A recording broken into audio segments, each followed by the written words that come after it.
एक बार की बात है। एक माली एक राजमहल में काम करता था। माली बहुत अमीर नहीं था, बड़ा साधारण जिंदगी जीने वाला गरीब आदमी ही समझ लीजिए, गरीब ही था, मगर खुश रहता था। हमेशा हमेशा खुश, गुनगुनाता हुआ, स्माइल करता हुआ, खुशहाल। कभी भी किसी से बात करे तो बहुत ही इंजॉय करते हुए बात करता था। हर काम को करते हुए खूब मस्ती में करता था। बगीचे का बहुत अच्छे से रक्षा करता था, बहुत अच्छे से फूल पौधे उसके अंदर लगे हुए थे। क्योंकि वो खुश रहता था तो उसके काम में प्रोडक्टिविटी भी उतनी ज्यादा आती थी। एक बार राजा अपने बगीचे में घूमने के लिए निकला। घूमते घूमते उसकी नजर उस माली पर पड़ी। उसने देखा ये बड़ा खुश है, इतना एंजॉय कर रहा है अपने काम को करते हुए, स्माइल कर रहा है, गुनगुना रहा है, फूल भी बहुत अच्छे खिले हुए हैं। इसके जीवन में ऐसा क्या है जो कि इसको इतना खुश कर रहा है, इतना एंजॉय कर रहा है इस काम को करने में। वो राजा जो है माली से तो कुछ नहीं बोलता, अंदर जाकर रानी को बताता है कि हमारे यहाँ एक माली है जो काम करता है और वो स्माइल करता रहता है, खुश रहता है, एंजॉय करता रहता है लाइफ को। उसके पास है ही क्या, हम उसको देते ही कितना है कि वो इतना खुश रहता है। और मुझे देख लो, मेरे पास सब कुछ है, मैं जो चाहूं वो ले सकता हूं, जो जो चाहूं वो खरीद सकता हूं। मेरे पास हर चीज कर पाने की क्षमता है, सामर्थ्य है, फिर भी मेरे अंदर वो खुशी नहीं है, वो मस्ती नहीं है, वो सेटिस्फैक्शन नहीं है जो उस मालिक की शक्ल पे मुझे दिखता है। रानी कहती है, बड़ा आसान जवाब है इसका, मैं चाहूं तो दे सकती हूं, मगर मैं चाहती हूं कि आप इसको एक्सपेरिमेंट करके इस चीज को समझें। वो कहती है, क्या कीजिए, आज रात में माली के घर के बाहर 99 स्वर्ण मुद्राएं जाके रखवा दीजिए। राजा कहता है, ये कैसी बात कर रही हो तुम? उसके वो ऑलरेडी खुश है, उसको और चाहिए ही नहीं, मुझे तो ऐसा लगता है। वो कहती है, अगर आपने मुझसे सवाल किया है और ये बात मुझे बता रहे हैं तो बस मेरी इतनी बात मान लीजिए, उसके घर के बाहर एक पोटली में बांध करके 99 स्वर्ण मुद्राएं उसके घर के बाहर रख दीजिए। राजा ने कहा, ठीक है, तुम कहती हो तो। वो ऐसा ही करता है, रात में एक व्यक्ति को भेजता है उसके घर के बाहर स्वर्ण मुद्रा रख देने के लिए।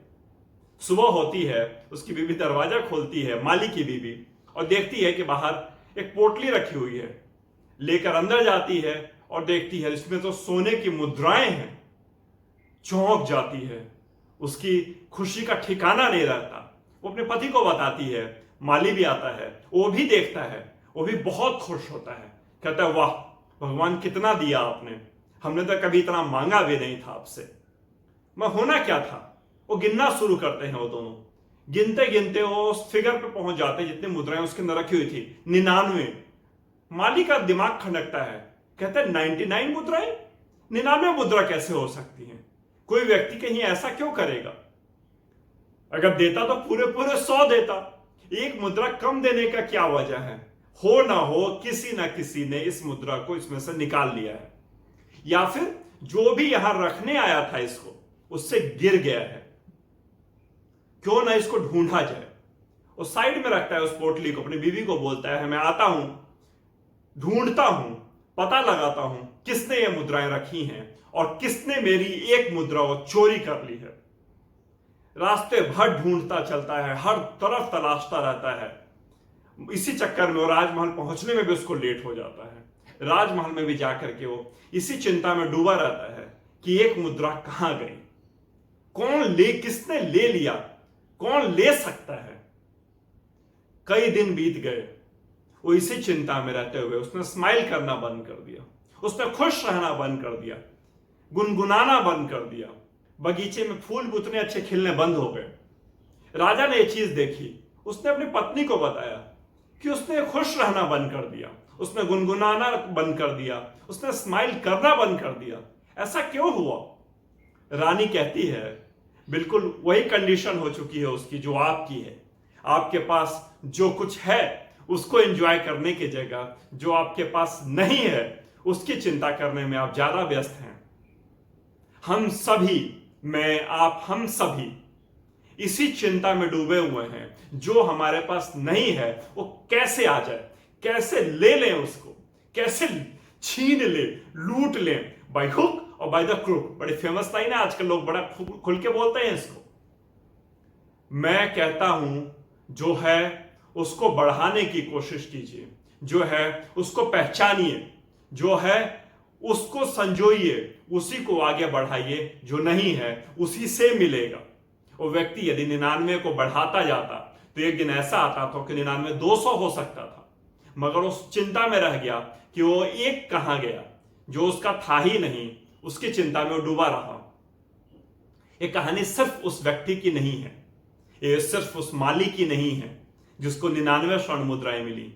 ये कहानी हम सभी की है। हम सभी के जीवन में ये पल जरूर आता है। हम सभी के जीवन में पल आ रहा होता है या आके जा चुका होता है कि हमारे पास बहुत कुछ होता है, बहुत सारी चीजें होती हैं करने के लिए, देने के लिए समाज को, खुद को, मगर हम उसमें व्यस्त रहते हैं, उसके चक्कर में परेशान रहते हैं जो हमारे पास नहीं है, जो हमारा था ही नहीं। हम उसको पा लेने के लिए वर्तमान को भी दूषित कर रहे होते हैं। हम सबके पास कुछ ना कुछ ऐसा जरूर हो रहा होता है जिसको यदि हम बढ़ा दें तो हम उस मुकाम पे पहुंच जाएं जहां हमने उम्मीद भी नहीं की थी। मैं मानता हूं इस बात को, कैमरे के सामने खड़े होकर के माइक पर बोलना बहुत आसान है, जब खुद पर बीतती है ना तो अच्छे से अच्छा टूट जाता है। मगर बनता वही है जो उस चोट को बर्दाश्त कर जाता है और टूटने से मना कर देता है, कहता है नहीं, मैं नहीं टूटूंगा, मैं नहीं रुक सकता, मेरी लिमिटेशंस किसी बंधन में बंधने के लिए नहीं है, मैं आगे बढ़ूंगा, आगे जाऊंगा, देखता हूं मुझे कौन रोक लेता है। वो नेचर भी ना हमारे साथ टेस्ट कर रहा होता है। हर फेज में हमें जितना चाहिए होता है ना, उस फेज तक ले जाने के पहले एक टेस्ट देता है हमारे सामने। उस फेज को यदि हम क्रॉस कर लेते हैं, उस टेस्ट को पास कर लेते हैं, तो हमें वो नेक्स्ट फेज पे ले जाता है।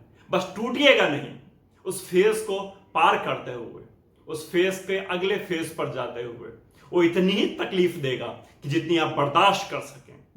मगर हम उस तकलीफ को भी बर्दाश्त करने की जगह परेशान हो जाते हैं, टूट जाते हैं, आगे बढ़ने की जगह जहां है वहीं रुक जाते हैं और नीचे चलते चले जाते हैं, पिछड़ते जाते हैं।